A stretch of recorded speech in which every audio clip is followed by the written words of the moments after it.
Every day I can think that how to be better at building more focus to the teams, or how can I be better at building an environment where people can feel the psychological safety and they can be themselves, they can say everything out, and if there's some problems, they can tell those problems. And if you are not what you actually are, the pain in your life is very high. I don't want to lead people, I don't want to manage people, I want that people manage themselves. Yeah. I think the calendar is everything. How do I spend my time? It's the thing. I had that saying that show me your calendar, I will tell you what you love. Okay. Here we are again, back with the FLT podcast. It's been a while since we've recorded, although you might not feel that as a listener because you're getting our fabulous updates every month. Today we have the immense pleasure of being joined by Johannes Karjula. Johannes, how are you doing? Well, thanks. Nice to be here. Good to have you. It's really good to have you. As always, we've prepared a little bit of an introduction for you. Annalie, would you do the honors? Yes. So welcome, Johannes. You are the founder and CEO of TrustMary, a Finnish SaaS company, which stands for Software as a Service, specializing in customer feedback and testimonial marketing. You began your career as a digital marketing consultant, focusing on enhancing online trust through authentic customer experiences. You have described yourself as a multipreneur, founding and sitting on the board of multiple companies in Finland. In 2016, you established kokemuksia.fi in Finnish Experiences, a platform for customer testimonials, which later evolved into TrustMary. Under your leadership, TrustMary transitioned from a video production service to a fully product-led SaaS company. The platform now serves customers in over 80 countries, emphasizing scalability and user autonomy. A resident of Jyväskylä, you spend much of your free time with family and enjoying the nature of central Finland, running much of your professional work from your home office right next to your sauna. You have also volunteered at Kasvu Open for many years, non-profit focused on helping companies achieve sustainable growth. You have been recognized for your entrepreneurial achievements, having been named Central Finland's Young Entrepreneur of the Year in 2019, also a national finalist. You have been vocal online about valuing employee experience, prioritizing customer experience, embracing product-led growth, but above all, building trust through authentic customer feedback. So, Johannes, is this a valid description of you, and what was the last piece of authentic feedback you received? Only positive things, but that's true. There are only positive There are things. only positive Is that things. what you're saying? Authentic feedback. I think I'm getting that a lot from the kids at home. Maybe it was something about my driving style with the car. I remember that. In the morning, my son went to play floorball to Eerikkilä. And before, like 2 days ago, and we were pretty hurried in the morning when he commented my driving style, very authentic way. Okay. How old are your kids? 12 years, 9 years old, 6 years old, and 0. Okay. So that's happening a lot at home. Yeah. Yeah. So rallying, right? Yeah. Like really. another perfect Central Finnish pastime. Yeah. That's nice. What about work? Like, what about through TrustMary? Yeah. I think I'm getting the best feedback from my colleagues, the founder colleagues. We have decided to spend a lot of time together because we have noticed that that's very valuable to have the founder colleagues. I think that we underestimated that when we started.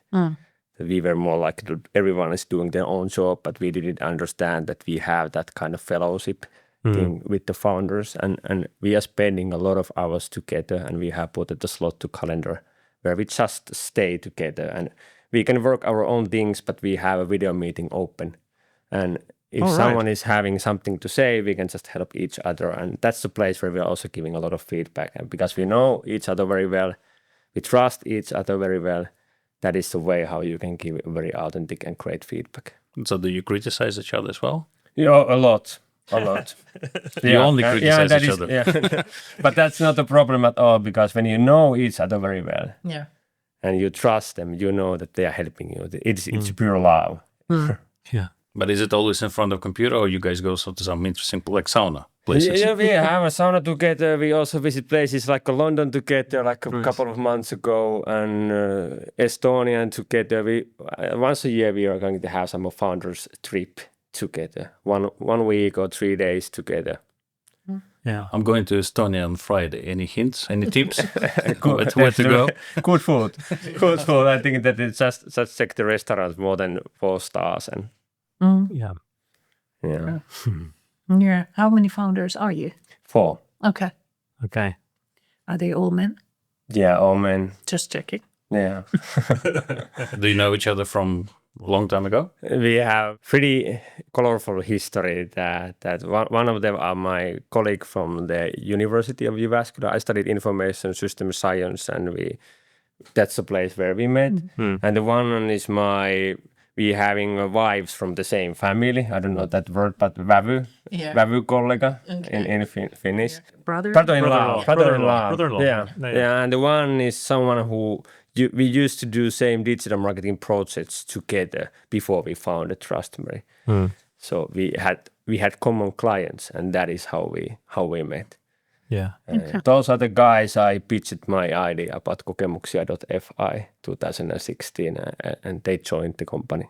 That's nice. Yeah. And I mean, Kokemuksia and TrustMary, they were founded pretty much as remote like companies, right? Like remote work-based companies. Or did you guys have an office? Mostly, yeah. But I think that 2016, 17, everyone, we used Office a lot that time. But it was possible to do also remotely, because most of those videos we produced 6,000 videos in 14 countries in the end, the high-quality testimonial videos. Of course, those videos were not produced at the office. Well, we produced the homes of the people and the offices of the others. So, and sales people, we were doing remote sales. Of course, we also meet the bigger companies face to face, but most of the sales were done by Google Meet before the COVID time. And I remember that we decided at the end of the 2018 that we are not going to do face-to-face meetings when we are meeting people first time. But if we see that this is a potential client and it's needed to meet him face-to-face, then we can do it. Then we can go, Yeah. And it was hard from the decision maker in Finland, because we didn't want to meet them face-to-face. They asked us to come to their office, but okay, let's have a Google Meet. And I remember that those years we helped them to install the Skype and the Google Meets and the Teams, and we spent so many hours to help those decision makers to use the video tools. Yeah. But when the COVID hit, it was so easy for us because we were already quite like the comfortable remote with company, fully remote company, and it was not hard at all for us. Yeah, it's just nuts, because I know like a lot of leaders in particular sort of struggle with volume of meetings, and the idea of like being online with like your fellow leaders with like no agenda is kind of like a death to them. They'd be like, oh my God, like how can I spend so much time? But I suppose without an agenda, as you just sort of sit down and get on your work and thoughts pop in, it's very much like you are at the start, right? You get to share, you share how you're feeling, share how you're thinking, like the actual barrier to real proper communication is a lot. Yeah, people should do that more. That just to open some video meet and stay home together.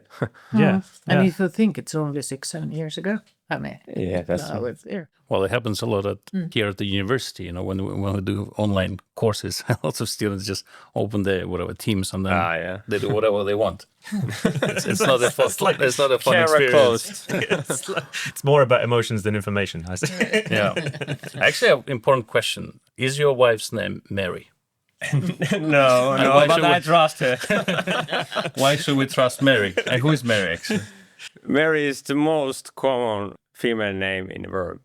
I think it's almost maybe some Muhammad or something like that. We have more names, but the Mary is the top 3 or something like that. So it's also the most used name in the whole world. Did you consider Trust Muhammad as well as an option? No, I think because we are working mostly in the Western world. So okay. Yeah, but that's the Mary. And we are helping Marys to trust Marys. That's the thing what we are doing. Mm-hmm. So now this is a podcast about leadership. So, and you talked a little bit already about the four of you, the founders. So how would you describe your leadership style as a group or as an individual? Yeah, I think my leadership style is that I don't have a style. Okay. I try to be as authentic and so on example that you can be as you are, because in the end you are what you are. And if you are not what you actually are, the pain in your life is very high. The more pain you are going to get if you are going through the ego. But of course I have read a lot of books related to leadership and the management, and I don't consider myself as a human leader to lead to humans and lead to people. I'm some kind of, I'm thinking that I'm an example. I'm the visionary and who need to take the first steps at the company as a leader, and this is my job. And I'm thinking it through the philosophy. I think that there need to be two things: the psychological safety and the focus. And for me, I want to have some very easy model, and I think that that's easy enough for me. That every day I can think that how to be better at building more focus to the teams, or how can I be better at building an environment where people can feel the psychological safety and they can be themselves, they can say everything out, and if there's some problems, they can tell those problems. And that's my philosophy, and I'm managing myself through calendar. And I have everything on a calendar and nothing in my mind. And that has been my way to live a life, and I put everything there, also private things, but also the work things, because I want to when I do that, I can be here very läsnä oleva. I don't know. Present. Present. I can be very present, because I don't need to think anything else, because I have everything on a calendar. And I have also put that philosophy to my calendar. So I am having one-to-ones with everyone every month. And through those one-to-ones, I want to build an environment and the connection that we trust each other, we know each other very well, and they also know me very well. And when they know me very well, whatever I'm saying, they understand that why I'm saying that. And if we are feeling psychologically safety, if they see that, okay, that's not okay, they can tell us. They can tell me that. So I need to understand them well, they need to understand me well, and mostly in the one-to-ones we are talking about other things, not just the work things, the private things, what you want in your life. And what is the feelings now? What's going on in your private life? What are you dreaming about? and ideally, our company vision and the personal vision can be aligned. And if we found a people who we can help to reach that personal vision through our company vision, that's the best thing what you can do. Yeah. And the other thing, the focus thing, how to put that on a calendar, we have the weekly and bi-weekly meetings. It depends on what kind of teams and what kind of topics we have. But in every meeting, we try to follow the agenda that what we achieved, what we learned, and based on that, what we are going to do next. So these are the agenda for every meeting we are having. And that's a way how we can find the focus. And at the same time, if we can have that psychological safety, then it's more easy to stay on the focus, because we can talk about the truth and the facts more easily. And if someone is seeing some criticism or arguing, they can tell that out, and so the strategy will be also sharpened, because we can speak everything out. Why are you saying you're not a people leader? I'm not enjoying that. But you are. You are a people leader. Everything you just said is more than, being a people leader. Yeah, but I think that I just want to be some kind of example that of course, I'm believing that if I can show an example to the people, I can help them to be themselves. And that's the thing. I don't want to lead people. I don't want to manage people. I want that people manage themselves. Yeah. Okay. That's the thing. Okay. Got it. Super practically, though, I mean, if you're helping people focus, aren't you helping them decide what not to do? And by helping, I mean, like, as the CEO, aren't you also deciding, like, what do we do and what do we not do? I think that the good focus is more like that it's easy to say no to it. If you have a good focus, it's very easy to say, we are not doing that because we have those three things. I think that the most of the issues we have seen during the years, and also other companies where I'm involved, is the focus problems. If you don't have the focus, we are doing it too widely. If you are doing too many times in the same time, it's not easy to get impact or any output. So that's the thing. So you have this very funny YouTube video about the typical morning of a Finnish CEO. Have you seen it? Yeah, well, we all have seen it many times. It's inspiration. But it talks about Finnish CEO. So what makes you a Finnish CEO, except that you My rally English. Rallying in ice baths. But you don't speak in that video, but you swim in the ice-cold water. Maybe it's the ice and the snow. Yeah, exactly. Yeah, the central Finland. I think that the Helsinki CEOs are not like that, but the central Finland CEOs can be. I don't know. I mean, there was something in that video. I mean, there's a lot of CEOs that I see on LinkedIn and particularly like on social media that have this sort of like, ice bath. Yeah, ice bath and triathlon and like bro culture, like, you know what I mean? And we have the president. Our president is also doing it. Cycling and everything. Yeah, he loves his lycra. Yeah. Exactly. But I mean, do you do that kind of stuff? Because I swim every day. Almost every day, together with the family and also the whole year. So we go to the ice swim almost every day together with the family. So that's normal for us. So it was very easy for me to drive that rattikelkka to the ice hole. Not problem at all because I do it every day. But still, what is Finnish? If we take it seriously a bit. Okay. I think I think I'm not the stereotypical Finnish leader, but I think most of the Finnish leaders, they are maybe some kind of engineers. They are thinking the leadership through some process. And the steps to follow, and they want to see some kind of process there. That's more typical Finnish leaders. I have met great leaders who, I think that the great Finnish leader is a leader who wants to be a leader.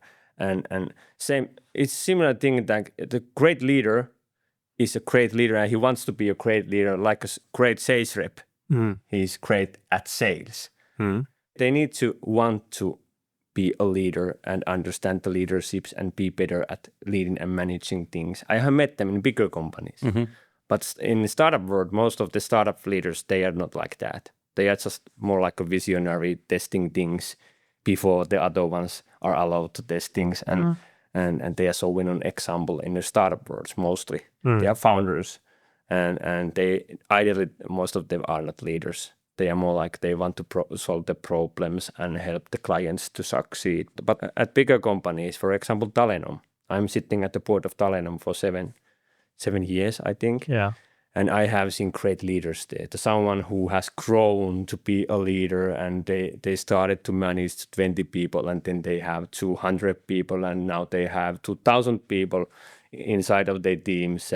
And every day when they're waking up, they think that I'm a leader, I'm a manager, my job is to manage the things and to lead things. I'm not like that at all. So what do you think every morning when you wake up? I think that there are a lot of great companies in the world who are losing the potential because they are not utilizing the social proof they already have. That's the thing. That's the mission why I wake up. There are so many great companies who are not showing the potential, especially in the online world, the traditional companies. Yeah, who've already built trust with some of their customers, but aren't using. Yeah, they could use do that further. Yeah, and I'm seeing that every day when we do the trials. Just this morning, I checked the results from trial we started yesterday with one 30-year-old company. No reviews, no feedback online at all, but 30 years, thousands of companies, what they have served and helped during the years. But no social proof at all. And every day they sales reps and marketing, where we are going to get the testimonials, the case studies.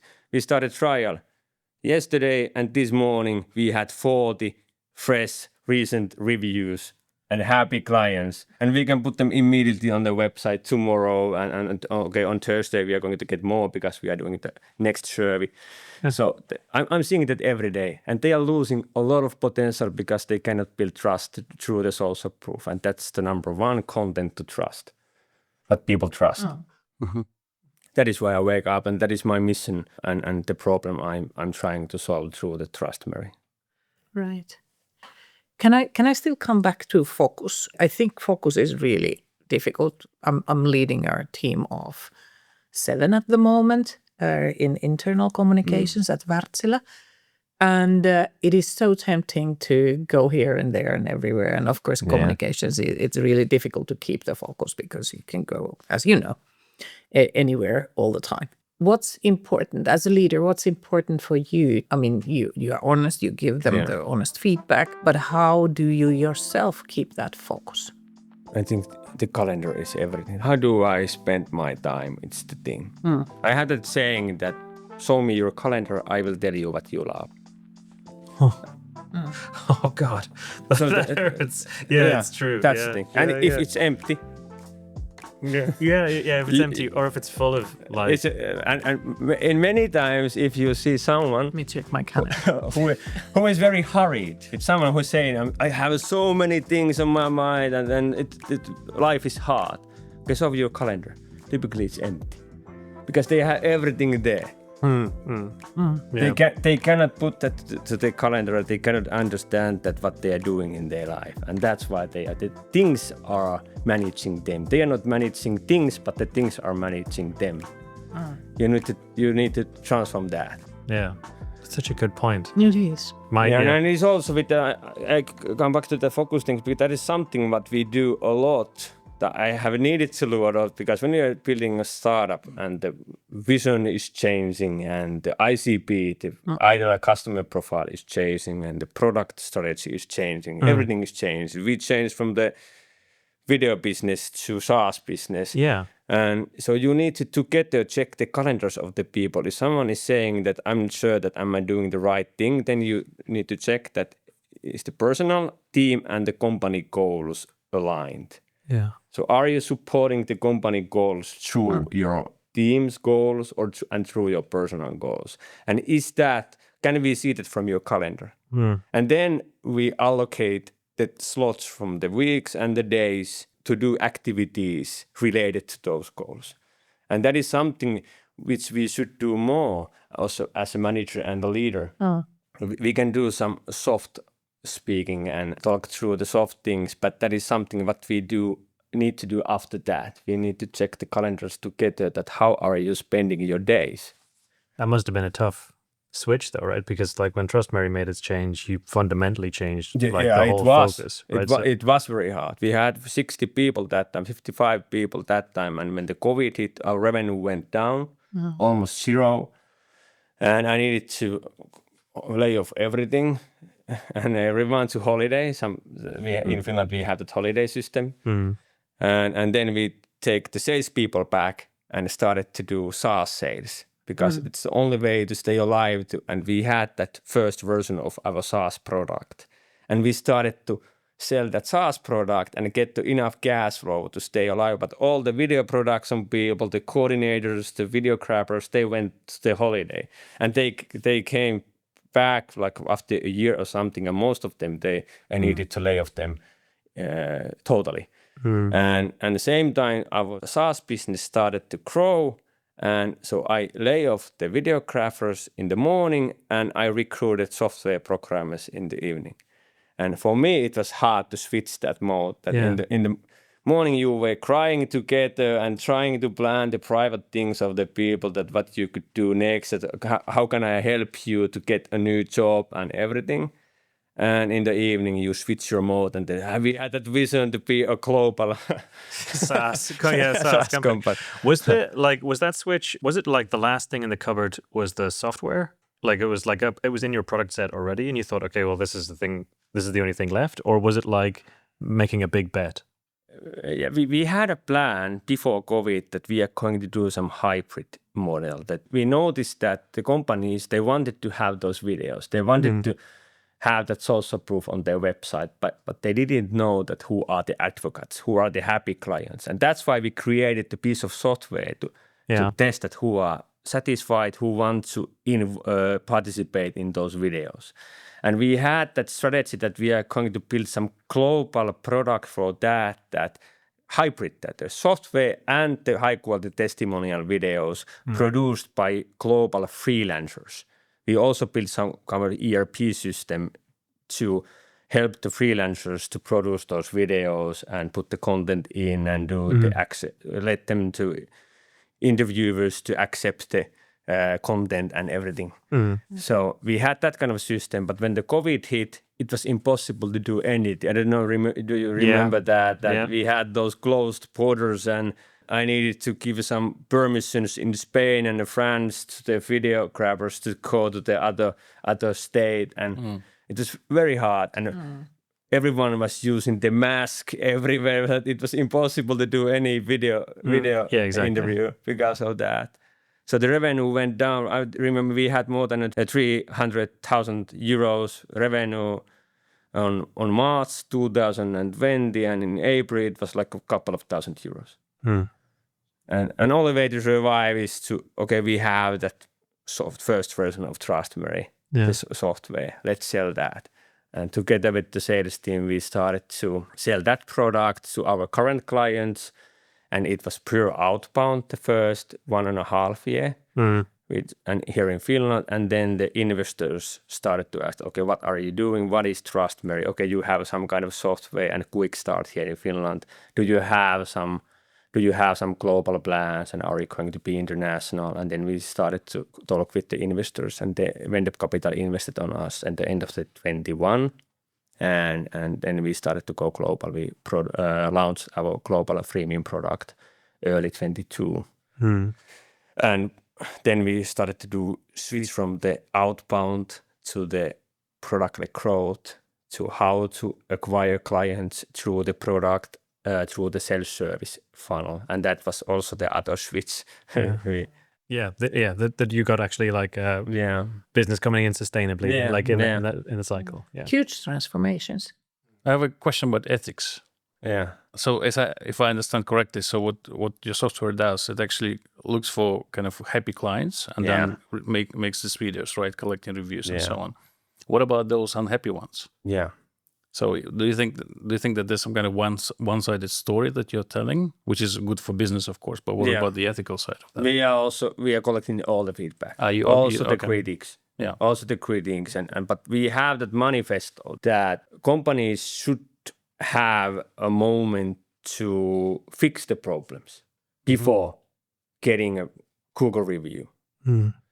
Companies are getting some very bad Google reviews without having a chance to fix the problems because they are not proactively asking what to do, how to fix that. And we have seen, of course, the bad companies are not our clients. They don't want to be our clients because they will see the truth. They will see that they are not having a happy clients. But of course, we can help them because through the critics we are collecting from the feedback service, they will know that what to do next. I remember a couple of cases where they have wanted to start as a client of Trustmary of us, and we have done the trial. Nowadays, we do trial every time because we want to see everything is that what kind of social there is and what is the feedback before starting some annual contract. And they have told me that we are very happy clients, no problems at all. And then we have done the trial, the service, the MBS is minus something. And they have seen that actually, this is not a good thing at all. And they, of course, as a founder and an entrepreneur, if you see the bad feedback, you cannot sleep after that. And you are doing the things to make things better. Of course, there are some criminals, but most of the people, they want to fix things. And after a year, that company, they have MBS 30, 40 plus something, and they are getting reviews every week. And NBS stands for? NBS, Net Promoter Score. A crazy journey, like a lot of huge change and transition, and then also like stretching outside of Finland and abroad. What's been your biggest learning as you've moved from Finland into like an international market? To the national market, I think it's related to the language things that I thought that you need to speak very good English before you are able to do global business or talk with the investors and the other people. That was the number one learning for me. Your English is perfect, pretty much. Yes, it is. Indeed. Honest review.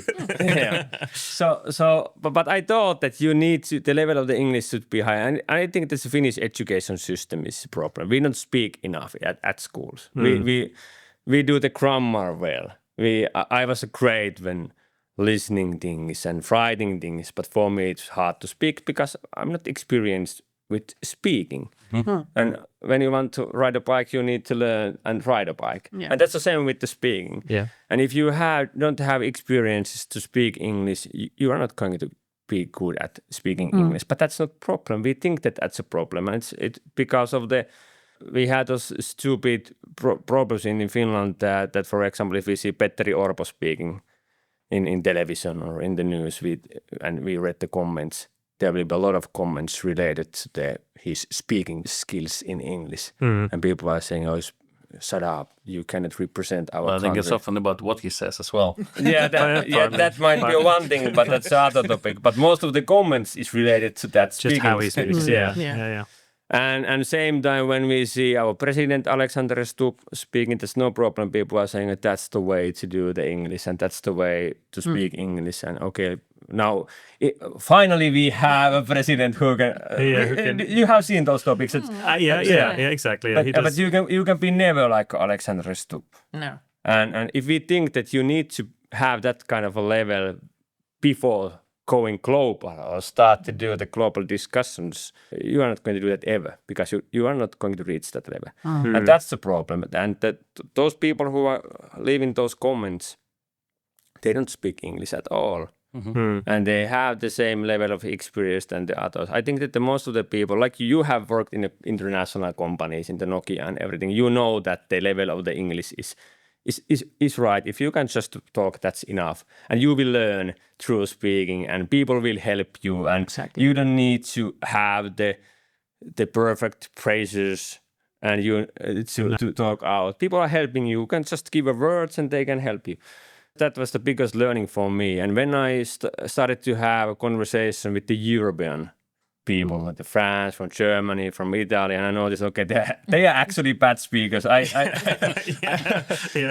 need to tell them that, okay, can you say that in Italian? I try to catch that from my ChatGPT and translate that in English. Yeah. So we are actually great speakers in Finland. Most of us are, but we think that we still need to have some kind of level to do that. Yeah, and I mean, I think the most common thing in my experience in like international working is just like really simply, what do you want? What are we trying to do? What are we trying to do? How do we work together? Yeah, and like those basic questions, that level of language is more than enough. As long as the intents that's are right. true. And the other thing what I have learned is that when you are building a product and you are solving a problem, your customer problem, because without the problem you don't have a business. Yeah. The size of the market is that how many people you have with that problem. And you need to be sure that the problem you are solving is actually a global problem. And because we have many problems which are more like a national problems and not in B2B business, for example.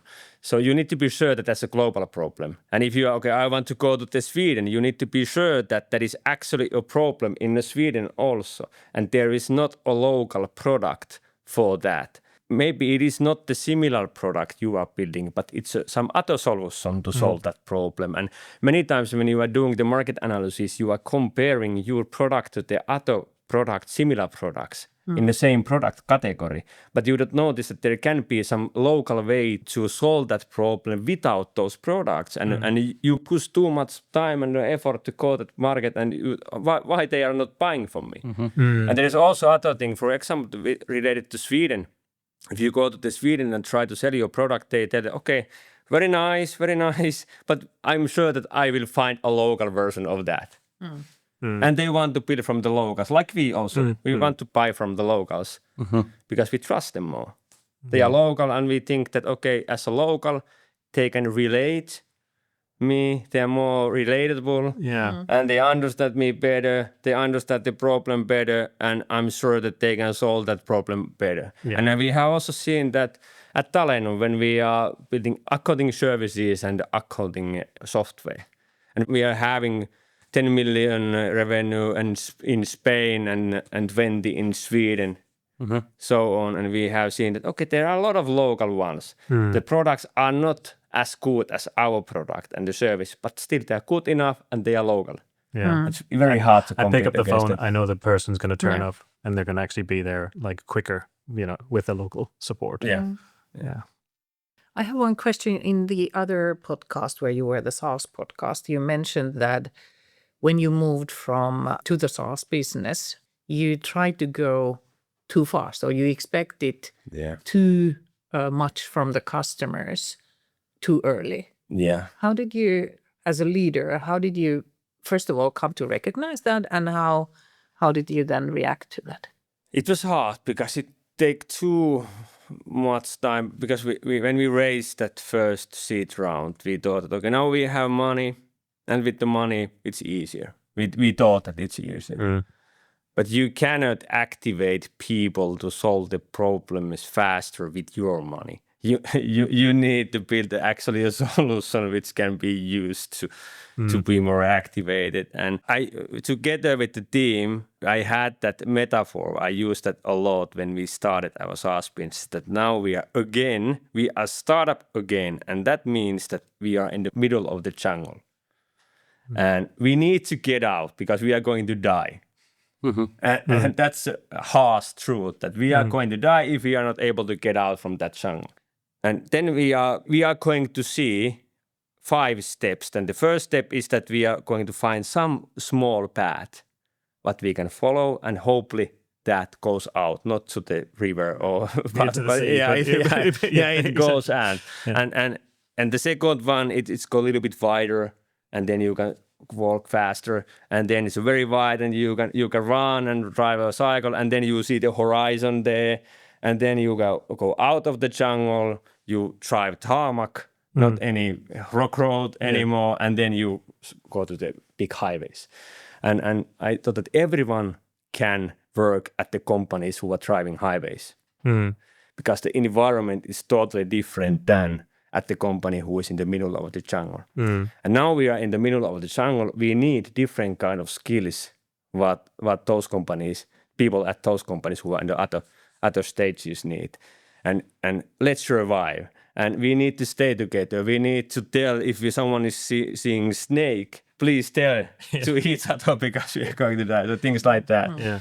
And we use that a lot, and that helped us when we had those moments that we spent a lot of money and time, but didn't get any revenue from that self-service funnel. Okay, we are still in the middle of the forest. We are not seeing the path. We need to find a different path, because this path, what we are now following, is not going us Anywhere. Yeah. It's going anywhere.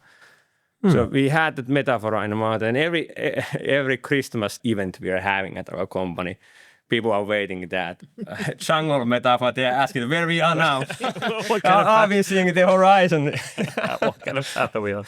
Right. Yeah. But I think Finns are generally quite happy to be in the forest, right? Yeah, the but forest not is in my the best jungle. friend. Not in the jungle at all. A jungle, well, it's a bit different. dangerous. Yeah. Maybe one more question about your leadership style. So you told us that you spend a lot of hours having one-on-one with your colleagues, employees. Where does this come from? I mean, there's a lot of time, a lot of effort that goes into this. So how did you learn that this is important? Yeah, I think that maybe it's through the experience that I have noticed that when you know people well, you know the personal vision, it's more easier to help them too. Because in the end, everyone they don't want to reach a company vision. That's not the thing what they want. They want to do the personal things. And to do that, you need to know them very well. And only way to do that is through one-to-ones. Because if there is someone else in the room, we have some people who are very silent and they don't speak, especially the stereotypical engineers, they don't speak a lot. And I have noticed at the company meetings where we have 60 people, 4 of them are doing the conversation. And 30 of them don't say anything, ever. But in one-to-ones, when I just ask questions, they are telling me everything, and they are enjoying that someone is actually asking the questions, and someone is asking the questions which feels important also for them. And that's the thing what I noticed. I think that should be done more every day, because I have those weeks where I having like all the one-to-ones in 1 week, and after that week, every time I have a feeling that now I know my company well. Now I know the people. Now I know what's going on. I know all the problems. I have listed thousands of things what to fix, because the last question I always ask is that what I can do to help you, and what we should do as a company differently. And those two questions are very important. And I'm collecting a lot of great things, because people are wiser than you are. And especially those engineers and the people who are working with the clients and the product, they know more than you know. And you should collect that information. And as a leader, you need to cut the barriers and everything to fix those problems. Yeah. Can I ask one not serious question? So, because you're in the business of reviews, right? How many stars would you give to this conversation? This conversation. 6/5. 6 out of 5. Thank you very much. But Johannes, thank you. You've been really generous with your time. Your story is like really interesting and inspiring, and Trust Mary is a hell of a company. So Thank you a lot. congrats to you, and thanks very much for your time. In Mary we trust. Yes. Yes. Thank you very much. Thanks. Thank you.